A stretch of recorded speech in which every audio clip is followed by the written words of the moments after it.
over. No. Sorry, you gotta do it over. No. No, I'm serious. You gotta do it over. What? You're lying, bro. It's all good whenever you're ready. Oh, okay. All right, so what monologue will you be performing for us today? The monologue that I will be performing, it's about a girl who's like speaking out about like her depression and her loneliness. Okay. And yeah, that's pretty much what it is. Okay. And we don't do countdowns for these things, so you can start whenever you're ready. Okay. I wish I was afraid of the dark. I mean, most people are, but I always find comfort sitting in it. Get home, shower, lay in bed, don't turn on the light. My daily routine. Sit in the dark and listen to music. A vampire. That's what my mom calls me. It's not that I don't like the light. You think differently in the dark. You find comfort in it, like a big black blanket wrapped around you. And your mind travels to so many different places, and everything's fine. Until you realize you're alone. The feeling of loneliness hits you. You have no one to talk to. Everyone's asleep. You've thought about it so much that the big black blanket is now suffocating you. So tell me, is the darkness safe or dangerous? Nancy. Which monologue are you going to perform for us? It's a monologue that I wrote, because I usually write my monologues, and it's called Bad Ideas. All right. Okay, and we don't do countdowns on an audition, so start whenever you're ready. Got it.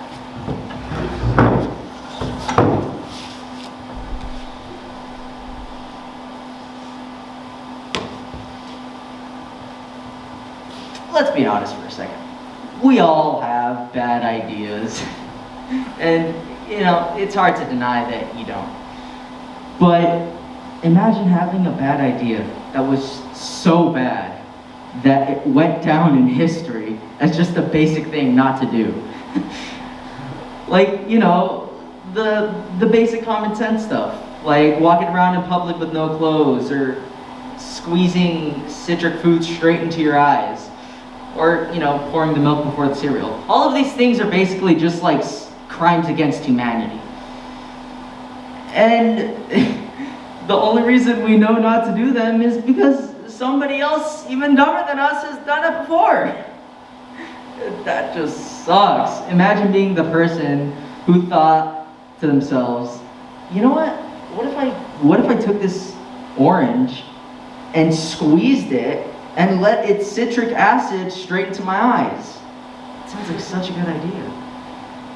And then they proceed to squeeze it, and then they soon realize the mistake that they made. Ah! That, right? I'm sorry? Oh, you meant questions about the job? I'm out of here. All right, thank you. Chee. All right, so which monologue will you be performing for us today? So this is the monologue of a lady. Okay, use the microphone, please, because the mask is hard to hear. So this is a monologue of, well, I'm not really sure how to explain it, but it's someone explaining how she became the queen. Okay, great. You may begin whenever you're ready. Call me child, call me weak, call me naive, but my blood made out of stardust, my heart a burning flame, my soul as strong as a warrior, I'm as wise as a wise man. You try to hold me in your grasp, but my shoulders are too sharp. Your grasp is weak, and this is why I am the queen. See. What monologue will you be performing for us today? I'll be performing a monologue titled, It's Terrible Being Nice. Okay. And whenever you're ready, you may begin. Oh my God, what are you doing? Don't you dare open that box one more crack.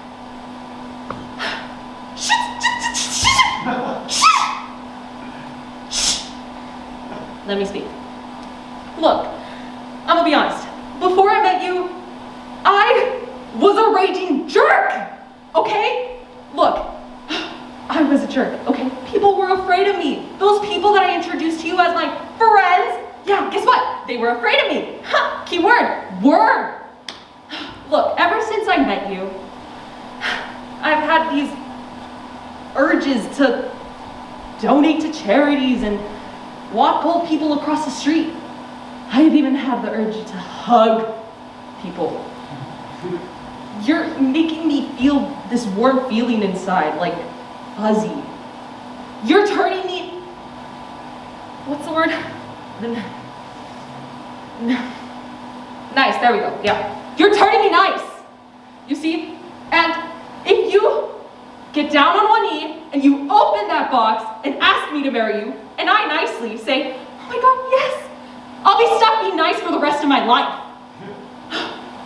Look, the world has millions of nice people.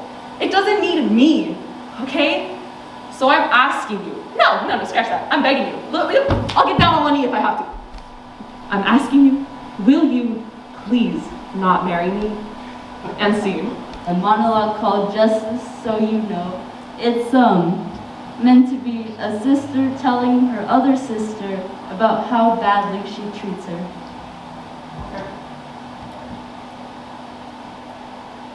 Why are you such a loser to me? You always treat me literally like dirt. Every time your friends come over, you are so mean to me. God forbid I'm in the same room as you when your friends are here.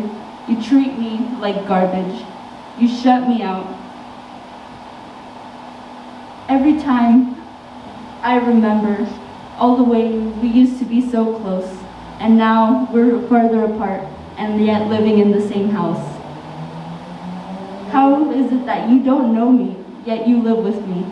What happened to us? How can we even call each other sisters anymore? And see. Okay. Alexia, what monologue will you be performing for us today? The monologue I'm going to perform is called Phone Calls. Okay. And whenever you're ready, you may begin. I don't understand. Why is it that guys always have this rule, about when they should call? It's so stupid. Like, why does he have to wait 3 days? Like, honestly. I went out with Frank like 3 days ago. What was that? Like, Saturday. I went out with him Saturday. And he hasn't bothered to call. Like, if you like me and I like you, just pick up the phone and call me. Dial my number. I gave it to you. There's a reason that it exists. It's so frustrating. I swear. Oh my God. If he calls me, I'm not even gonna answer. I'm just gonna let it go straight to voicemail, and that's it. I'm not gonna be bothered. Oh my God, it's him. He's calling. Should I pick up? Oh my God. No, voicemail. Voicemail. If I hear the beep, then it means I got a voice message from him. So then I'll call him. There's no voice message. Oh, what should I do? Should I call him? Oh my God, he's calling again. Should I pick up? Oh, I have to pick up. No, you can't talk me out of this. I have to pick up. Hello? See.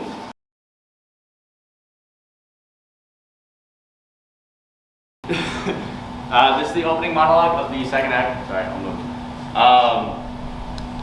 Imagine me in a tuxedo. This is previously before my wedding.